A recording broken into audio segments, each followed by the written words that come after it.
Welcome to Soundproof, where your host Shari Pine takes you backstage, down front, and behind the scenes for a look at some of entertainment's hottest musicians, producers, engineers, and other people out there on the scene today. And now, here's your host, that cool chick on a hot mic, Shari Pine. Hello and welcome back to Soundproof. I am still your host, Shari Pine. And again, that music that you hear introducing this show is my Superman record. It is available where all fine music is sold, bought, streamed, pirated, stolen, you name it. So yeah, get on that. Anyway, I just want to get right to my guest, who is just a mind-blowing artist, not only a musician, but a crafter. Ladies and gentlemen, Alvin Harrison. Hey, Alvin, hello again. Wow. It's so good to see you in your hat. No, it's an understatement. Understatement. This is really cool if you even see you. I just want to come right out and say thank you for all the years of friendship, because even though people can be far geographically, whenever I did see you, you always made me feel like it hadn't been but a minute, and were always welcoming to me on and off the stage. Thank you. Oh, but my pleasure, my pleasure, big time. Let me just say, for people that don't know, or who I think might not know, because you're out there in social media land. Alvin is a bass player, to say the very least, and he's a real funky bass player. And he's in a band right now called the Sam Floyd Band, among many that he's been in before, but they're lucky to have him, I think. But Alvin builds, okay? He builds his bass guitar instruments from the ground up. He has his signature neck, okay, neck of the instrument that he carves, and it takes, we'll get into how long and how many hours and the whole process that takes a long time. Okay, but it's a snake. He always develops the head of the instrument, I guess, where you thread the strings into a snake head. You have hundreds of these. You create the gig bags. That is a whole process into itself. Let's just start from the beginning. We can talk about the music and how we've played and you've played and things like that in different bands and the kind of music that we like. But I want to hear and share with people about your carving, your crafting, your building the bass guitar and its carry case from the ground up. Oh, sounds great. Okay. So should I start with about the next verse, or? You can start with "Once Upon a Time I Was Born," blah blah. Good enough. I actually, I started building when I was, right here at home in Virginia. And what I used to do was, lusting after wanting to be a musician. At the time, I was wanting to get involved in jazz and all this kind of stuff, but at the time, I didn't have an instrument. So eventually I wound up with one bass that, I purchased from a friend, but because I'm an artist, I like to have my own designs and things like that, but I just love the bass instrument in general anyway. I actually got started, going back, I actually got started playing bass during a time when I was on crutches, Oh. And what happened was, while I was on crutches, I had time to sit around. And one of the things I was doing was I was listening to the radio a lot, And then one day I was analyzing the music and I was asking myself, what is it that I like about a lot of the music, And I come to realize, what's that heavy sound? It's like the boom, boom sound. It's like, there's something about that sound I just love about music, Come to find out, it was the bass. And I didn't know what, at the time, I actually didn't even know what instruments was making the particular sound. I used to think it was just going to be some big box or something. So I had no idea what it even looked like, you know. So even though you see musicians and they're playing everything, I didn't know what instrument was doing what, you know. So when I saw that it was that thing that looked like a guitar, I'm like, wow, that's making that heavy sound, you know. So I was intrigued by that, and then I realized, okay, they call it a bass, you know, and I fell in love with the look of the Fender bass, you know. So, but you know, of course, that you know expanded into other bass designs and styles, and you know, as far as the instruments that I liked seeing. You know, now when it came to the instrument that I wanted to build, by that time I had already included my artistic input, and I decided that I wanted to design and build my own bass. But that part didn't start until I started wandering back and forth to this one music store here in I was living in Portsmouth at the time, and there was a store nearby. It used to be called, I think, Center of Music. Yeah, Center of Music. Yeah, here and at the time it was in Mid City, close to where I was living. I used to walk to the music store, and I used to actually go in there and sit down with one of the guitars and just play the guitar, play the bass, you know. And I'd be in there for hours, you know. Both sometimes I would plug it in, and sometimes I wouldn't, you know. But I'll be in there for hours just playing the bass, and I was waiting to get kicked out by the store, you know, clerk, but they never kicked me out. You know, so I kept on playing until one day I had to ask myself, what is it that makes these basses feel so good? You know, and that's when I started. I literally took the time to pick up the bass and look at what it was made out of. And when I saw that, wait a minute, these are wood, you know. Wait, I mean, how old were you? Crap, that was back in 93. It's 93. I'm 62 now, so my math is bad. So you have to count back to whenever that was. That was before. Okay, and that's when you discovered they were made of wood. Yeah. That's when I realized it. Okay. Because what it was is I was so used to seeing the instruments that was so refined and polished. Look, you didn't even think about what they were made out of. You know, for the most part, at least I didn't. You know. And, okay, I got you. You know, because it was like, you know, they look like cars. You know, like as far as the refined paints and all this kind of, I didn't even think they're about super high shellacked. Yeah. Right. Of that, okay. I see what you're saying. Nice colors and everything. So I didn't even think of wood. The only part that I thought about wood was just the neck, you know, but I hadn't taken it far enough, you know. Wait, excuse me 1 second. I'm having a technical difficulty. Okay. Okay. That was very quick. And so please, backtrack just a minute. Your carving, and because we're getting to that, we're getting to the whole climax of this. The carving came first or after? Because you do miniatures and things. It's miniatures in reference to like other things, not guitars. Yeah. Like you paint and you create all that. Yeah. So I don't know. So where should we talk about that? How do we? Well, the crafting part came from when I started building hutches, and I was also doing wood burnings at the time. I didn't start the hutches. Is that before or after the guitar building? Oh, that came up. Well, the wood burning came before. You know, the hutches came after. You know. Okay, so we're in the middle. Okay, so then continue with the guitar stuff. I'm just trying to place. That's okay. That's the history of all this. So you realize the bass guitars were made out of wood. Yeah. And so and I was blown away, psyched. And I'm like, wow, I like it. Since I like working with wood, I'm like, I should go home and try to see if I can make my own, you know? And that was the beginning of it. So I went and got some boards and every, you know, of course you always start out doing everything wrong, you know?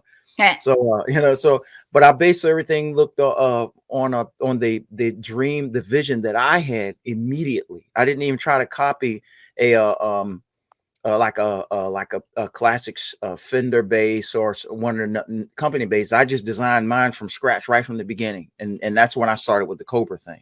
Do you, by the way, have one nearby that you would be able to show us? Oh, sure. Hold on, just a moment. Okay. I got. Ladies and gentlemen, thank you for waiting. We are about to see an amazing work of craftsmanship. I mean, people choose instruments when they go to Sam Ash or when they go to the Guitar Center, but this gentleman builds his instrument. It's like building a piano. It's like building a violin. This is the one I just used on my recent gig.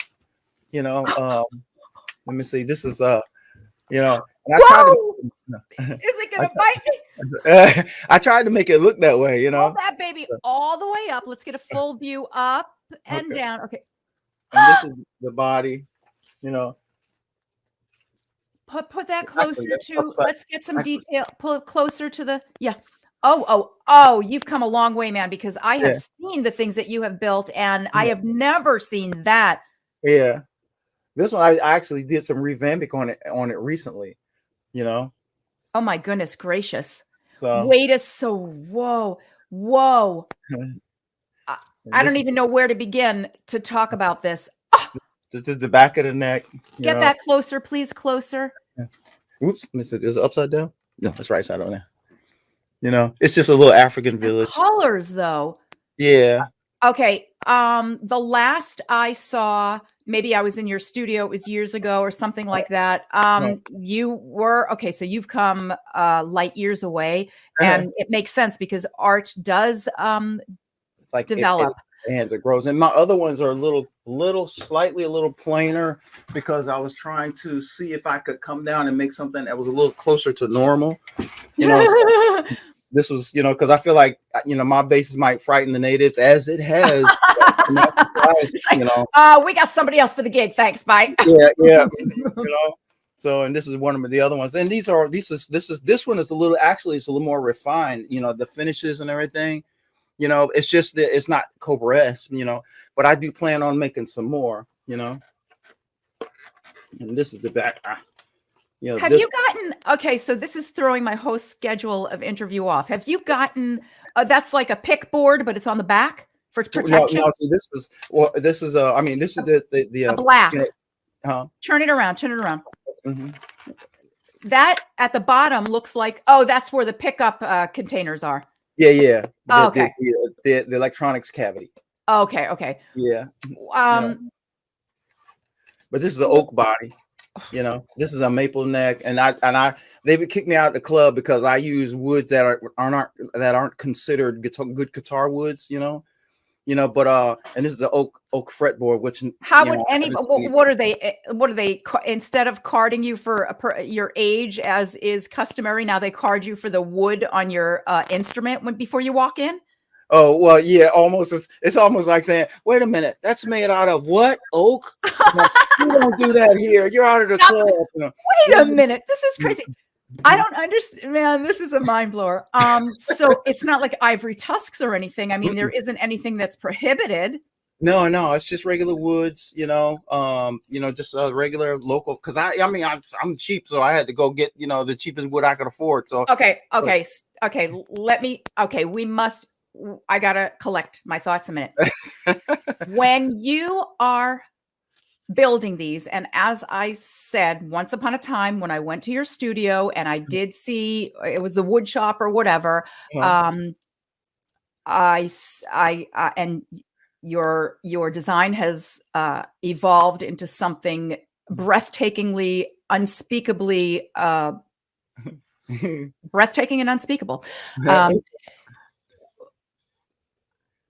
How do you know what dimensions the body, the neck, how acoustics, soundness? I mean, I know it's not an acoustic, and so maybe it can be just like a block of wood, but you have to attach strings. But when you're considering the length of the neck, like step by step, like this is kindergarten like level understanding here, please. That's what works for me. Walk us through step by step. You have a slab of wood. No, you wake up, you want pine. You wake up and you want oak. What happens? Well, normally what I do is since what I've started, I've looked at the woods that they are traditionally used for the most part, you know, and maple necks are it seems to be the standard that you really don't want to defy too much, you know. So I pretty much stay with a maple neck, you know. but I sort of choose my own fretboards, how what I decide. I might even use poplar. I've even made a bass with a poplar neck, and again, it's just another wood. But as far as choosing woods, and I might make the body poplar or something like that, but I wanted to make oak because I like the grains and I like the density. And I like the kind of like the weight, helps with the sustain. Other than that, the scales and everything, I use basically mimic the scales of the manufactured bases, so I can stay within, the rules and regulations. I can shape it how I want, but as far as functionality, it's got to tune 440, it's got to be playable, standard playable and that sort of thing. So those things I mimic, and I make sure that stays as my template. So meaning the neck width and the neck length. Yeah, pretty much the neck widths I keep the same because there's already a proven science, so that I try to keep, close. Once in a while, I'll change it something a little teeny bit, like I might give the fretboard a little bit more curve or something like that, or make it a little flatter, that sort of thing. But the length is still, I tend to make my basses 34-inch scale. What about the difference between frets? You ever alter that? No, I keep that standard too. What I do is I'll make a copy of or I'll copy on a ruler and a piece of tape. I'll take the ruler to the neck of a manufactured bass, and I'll take a pencil and mark off, on a piece of tape where all the fret markings are. So that when I go to make mine, it's exactly the same. Nothing's reinvented. So that when I go to finally cut and put my frets in, they'll sound exactly like the manufactured versions. Which has happened, quite, it's been successful for me, So, I mean, I actually use these in gigs, recordings, and so on and so forth, and nobody seems to be fussing about it, So, but well, I get I'm sure, surely when you open up the gig bag, when you're on a studio gig or a live gig, and no one is, and there's somebody that's unaccustomed to Alvin's work, when you take it out, everybody crowds around and says, oh, this, that, and they're fawning over it, and then they tell you, is that one piece, is that neck one piece, or you put that snake head on after? Oh no! When I first made this, I mean, when I first made it, this bass has gone through some modifications, including amputation and reattachment. But when I first made the neck, I made it as one piece. But one day at a gig, the axe fell off. One piece. I'm sorry. So you had to carve. So you carved you carved the neck, but then when you got to the top, you had to go out for the. Yeah. So what I do is when I pick like a rather stock block of wood, it might that part will be straight, but then I'll have to glue another board on the back and glue like another board on the front and glue like a little board on the top. And it'd just be a big old block up here. The neck part goes straight through. Everything else just gets glued on it. Okay. I thought you were like whittling like this humongous 2x4 and you started with a balloon at the No, I know what you mean though. But no, I had to do it like this because it's closer work, less work, and a little bit more exact. It's just less whittling away, so it's like, but that's how I do it. That's how I start off. And then after that, once it's a big clunky block of wood up here, then I just start carving and shaping it. Or, I mean, when you glue it all together, it basically becomes one piece, it's one block of wood, but then you just have to carve it up and everything as if though it started out that way. Yes, I see. But yeah, that's how long in between gluing and drying and carving again and painting and carving and and putting all the exteriors on, I don't even know what to say. Like, I'd have to look at it some more to ask questions. That's okay. That's all right. Usually is that a poisonous snake? Oh yeah, this is a cobra, king cobra. Yeah. These guys, are the ones I think we're going to have to end the podcast. It's a poisonous snake. I'm like this. Every time I play a wrong note, it's like the rattle's like, like that. Oh my God. That's what I used to tell people. Every time I play the wrong note, it's like, whoa, Wait. Oh my gosh. Nick, our producer, Nick, are you there? You have to remind me because I need to take a screenshot of that. I think it was Command 3 or Control. Alvin, put that neck up. Do that again. I want to get a screenshot of that to see if that even, or hold on, give me that. I don't even know. Okay, maybe I got it. Okay, he has it. Oh, wonderful. Okay. Thank you. Cool. Okay, so then you had to, in order for that, well, that looks like the dimensions of the bass body anyway. It's just super, okay, go ahead. Yeah, so I sort of stay within the basic shape of the body so that not too much is thrown out of proportion, you know, and the science is still there. All the science is still there as far as, you know, balance and all that, you know, and that's another thing you learn about making these is balance, you know. Is how long to make the body, you know, even this part, the bridge, how far it's away from the bottom, you know, because the further this is, the further the strap has got to go, you know. So ergonomics or something, or but no, because the bridge area, I mean, that messes up, that controls the whole like pickups and the tonality and everything. Yeah, well, see what it is. It's like it's as far as balance. It also with the balance and everything, you have to consider where your hands are going to wound up based on where your straps are going, and based on that basic triangular hole position like this. Go ahead, put that on. Yeah, so it's like a, you know, when I put a bass on, you know, I have to consider how it's going to balance on me. You know, right. Oh, this is custom made. I mean, it's made for you. Yeah. You know, so you got that little wrist. It's on the Anaconda's. Yeah. Right. Well, no, it's just like, okay. Yeah. Yeah. You know, it's like on the back of the hip, on the what's called, and it would be traditionally where it would be like on the back of one of these, you know, like that, you know. And so it all kind of balances out. You know, the concepts are basically the same. The tailpiece, you know, even the roundness. Let me see if I can put this right in. It's even an Alvin Harrison signature bass. Yeah, go. Yeah, you know. The roundness. Mm-hmm. See, even this is still basically mimicking the basic shape, you know, of a traditional guitar, you know, all around here. Yes. So it's basically in the same register. It's just that this is you know, cut out. Okay, the one that you're holding, did you, I mean, surely you try these on and you build them custom to your, where your hands are falling. So when, like that part right there, like his second coil or something like that, when you're at rest and you're just like walking on the bass and you're not slapping, right? When your wrist is on the body, his body, I don't know what his name is, or if it's a female or a male. Yeah. Did you build that coil according to where your wrist would lay for walking?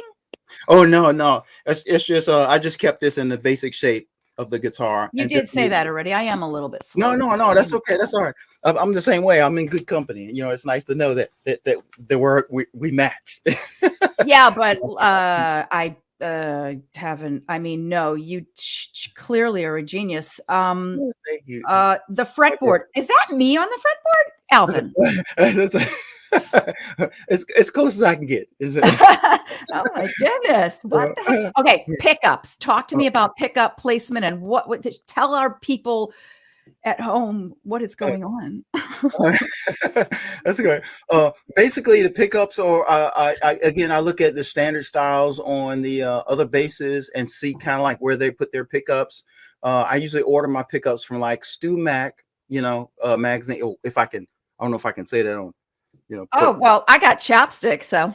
Oh no, I mean I didn't know if I. Oh okay. So but I would order parts from my favorite luthier, you know, a supplier, you know, and then I would either use the schematic that comes with it, the electrical layout, you know, or I would copy the electrical layout of my favorite bass, which was my Fender bass, regular manufactured bass, you know, because I'm still a fan of just bass guitars in general, you know, but I would just copy the schematic to that and just put that in there, and you know, because I like the sound of that, you know.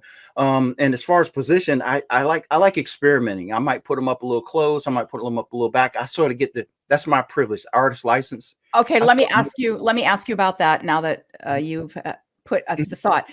So when you're experimenting with pickup placement, I mean, it's like once you have to, the only way you can tell if you like it or not is by the sound. And if you've already placed them and you don't dig the sound, then you got to go back and move them. Well, technically, that's what I realized. That's like a finished product already when you. Yeah. But you know, it's like if you're used to working with wood, it's like, well, I'm making this for me, so whatever the flaws might be, I can live with because I know how to fix it for myself. Now, if I was making it for a customer, I would just probably, you know, block it in and recarve the entire thing or something like that. But it's you know, it's ways to do it without having to necessarily make the whole base over, you know. Let's talk about customers. You got customers, I bet. Well, no, you know, I haven't pushed it the way I should have because I got so many irons in the fire. My girlfriend gets on my case about this too, you know, but and rightfully so. She wants that money.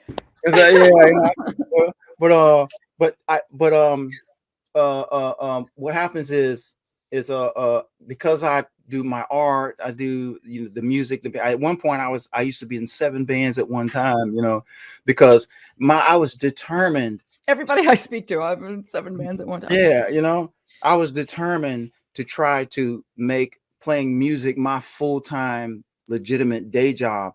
And the way everybody was playing, it was so sporadic per band.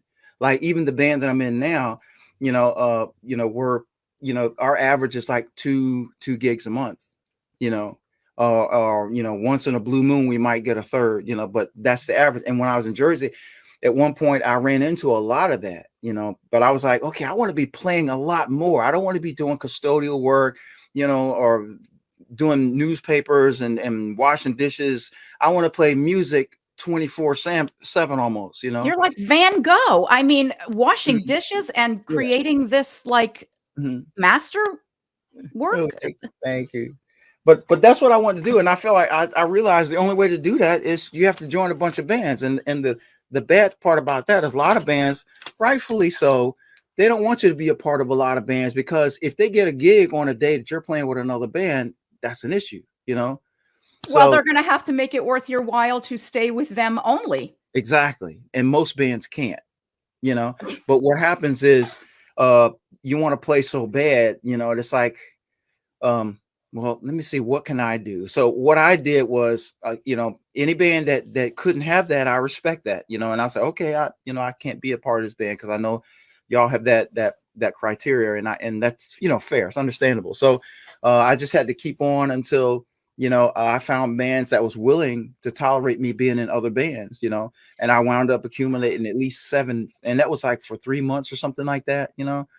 So and the way I did it so that it would work was I did like a first come, first serve booking basis. You know, if one band calls me before another, you know, I would put that down. And whoever's on the calendar first. Yeah. And whoever even so much as asked, if they ask me, I used to draw like these little things like codes, like a pair of eyes which means this band is looking at this day.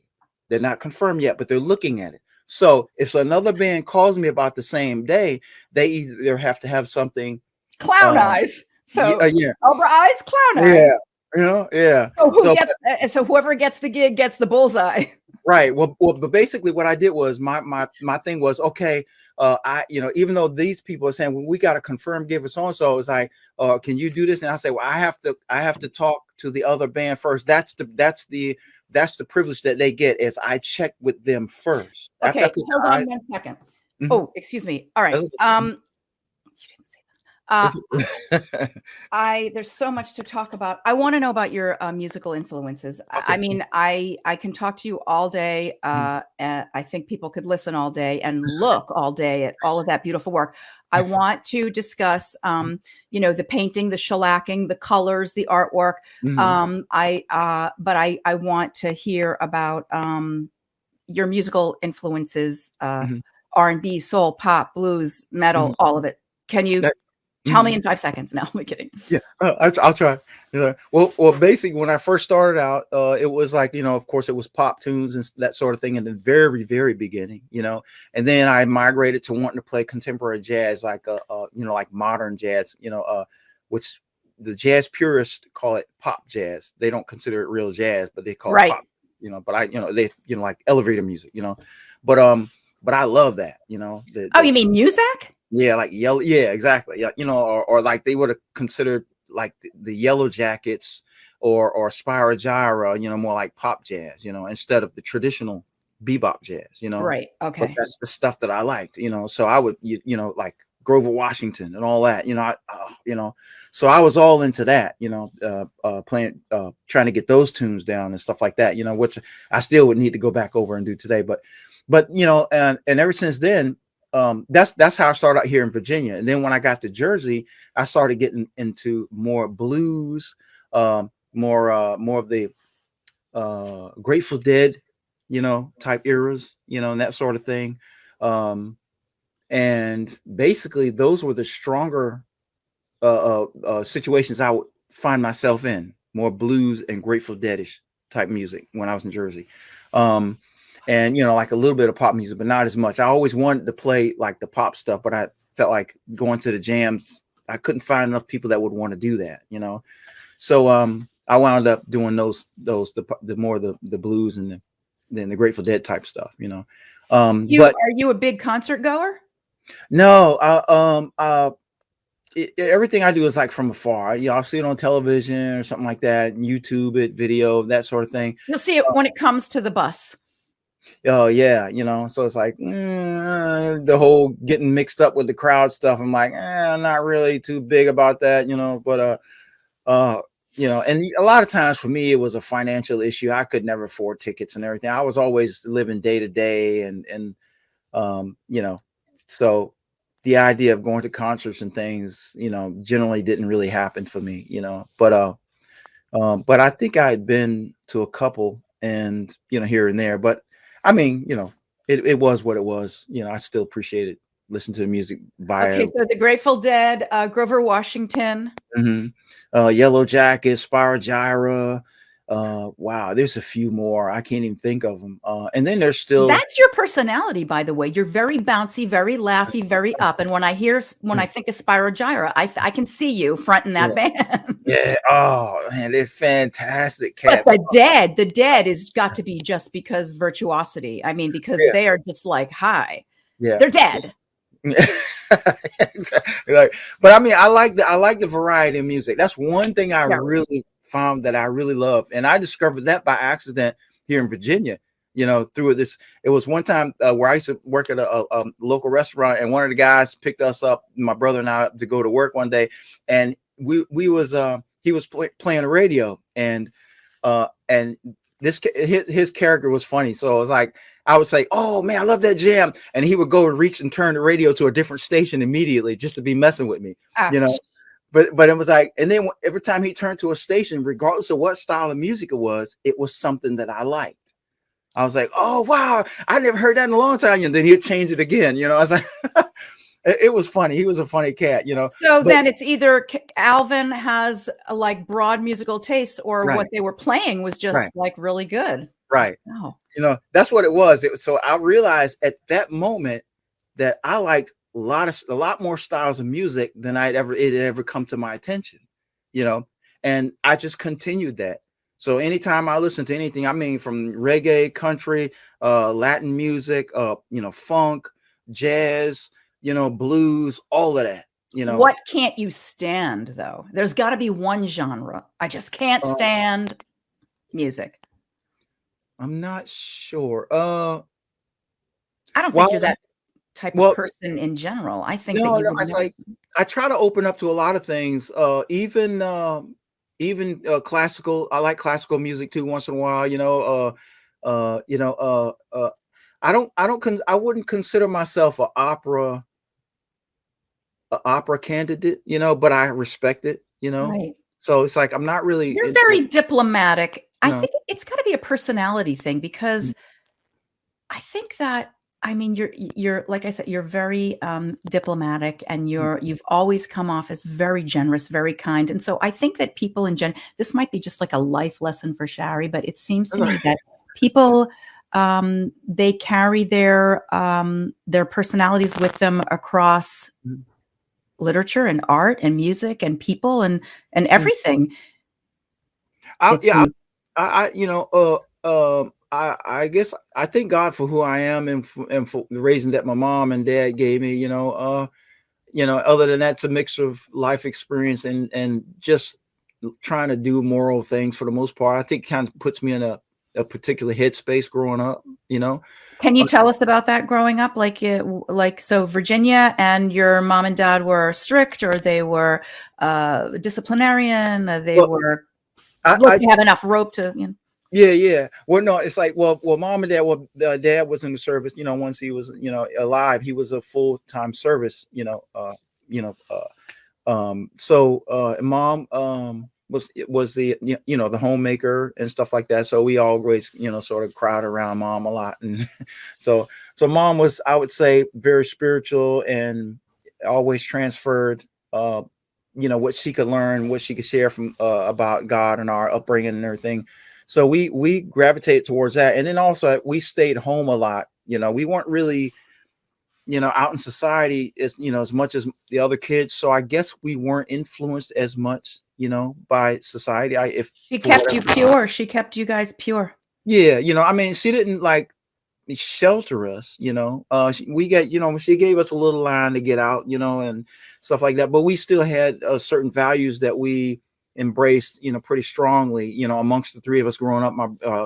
I got a fourth sister. We got a fourth member, that which was our younger sister, Kenya. She came later, but for the most part, most of our growing up was my brother and my other sister. I'm the oldest, and we just sort of grew up around each other with the same mindsets and everything. Everything was based around spirituality and stuff like that. Now we weren't like, what's the word when you're overly involved in something, or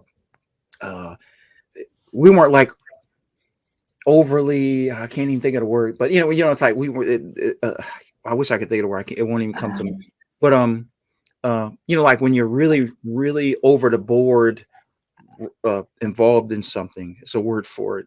I can't think of it. Engrossed. Yeah, I'll use that. It's like we weren't, like that. I need another clue. Sounds like second word, one syllable. Yeah, we know it's there. It's it'll come to you, and so you weren't that way, and therefore we considered ourselves kind of average kids, I guess. For the most part, we just didn't go out a lot. We did most of I was involved in sports. I was on the high school basketball team, the varsity, and all this kind of stuff. My brother was on the JV. And we were the types that was embracing the Sabbath day and stuff like that, and having to deal with that versus church, and versus playing sports. And I violated a little bit because I wound up still playing high school ball and sneaking. What in Sabbath day? Sunday? Oh, Saturday. Saturday. Yeah, it's like the Jewish Sabbath. Yeah. So we were. We would consider ourselves was it Protestant? Is it Protestant? No, it was, I don't know, I forgot what we used to call ourselves. It's like Seventh-day Adventist? No, I would say more close still to Protestant. I would say Protestant between Baptist. I can't figure it out. Presbyterian. No, not even that. Methodist. No, it's somewhere along there. I can't believe I can't think of it now. I haven't used the term in such a long time. Say, shame on me. But anyway, but we were more like that.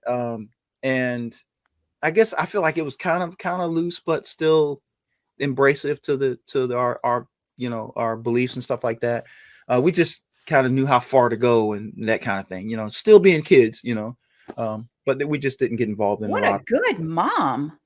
Yeah, I credit both of them, both mom and dad, and especially mom. We were like big embracers of mom. I'm sorry, I thought your father had been deceased. Yeah, he is. Yeah, he is. He passed away in October. I forgot when it was not 04, something like that. No, later after 04. But he was the disciplinarian. Bug eyes. Yeah. So we got snake eyes, bullseye, clown eyes, and bug eyes. Yeah. How about disciplinary dad? Yeah. Or not? Huh? What's that? Oh, what, dad? Yeah, that's all right. Yeah, but he was the one that we were frightened of. All he had to do was just shake the belt, and we got straight. So, and that was it. But he was still, good dad, good dad. We still, I consider myself as having had great parents. My mom's still around. That's why I'm here in Virginia now. Time to come home and take care of mom.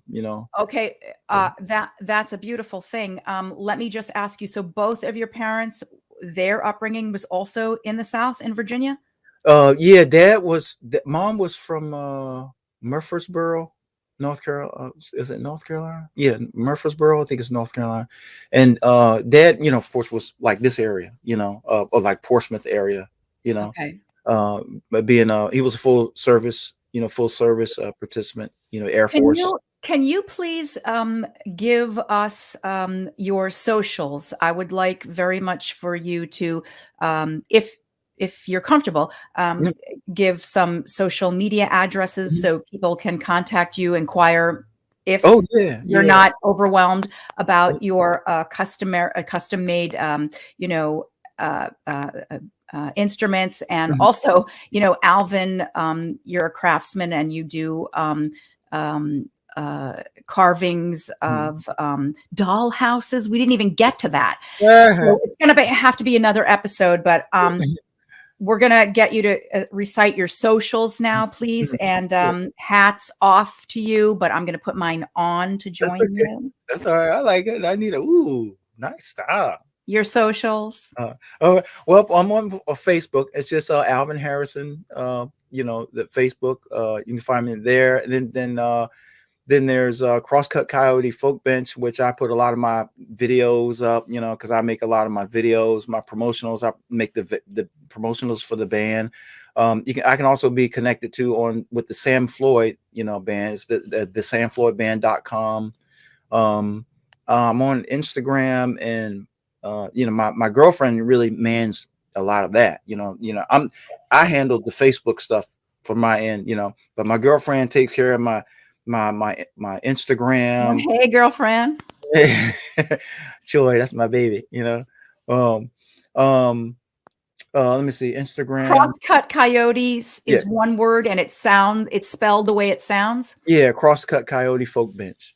I know. Crosscut Coyote Folk Bench. Okay. Yeah. And she does your Instagram and Facebook you gave us, and email or website. Oh yeah. Yeah. And the website is also Crosscut Coyote. Well, that's when that's Crosscut, email is alvinharrison@yahoo.com. But but I want to change. I want to use a different email eventually. I just have to pull that together. I want to have a personal email and then more of the business thing. So I might have to push that one after I get that a little bit more organized. Those are the most part.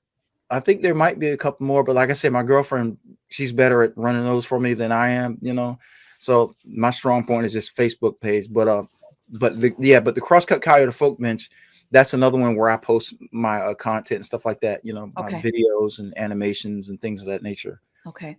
So. Alvin, I just we're going to wrap up, and even though I want to unwrap some more of the story, we're going to have to do that at another time. But I want to thank you, and I want to say God bless you, and for sharing your personal story. And I would really like to pick up on this at a later date if you would be agreeable. Absolutely. And I think definitely that I would look better in your hat. But thank you for encouraging me to wear mine. And we'll just have to phenomenal seeing you. No. Yeah, high five. We'll have to say Happy New Year, and I'll see you. Big time. I enjoyed this. This was really fun. We also did.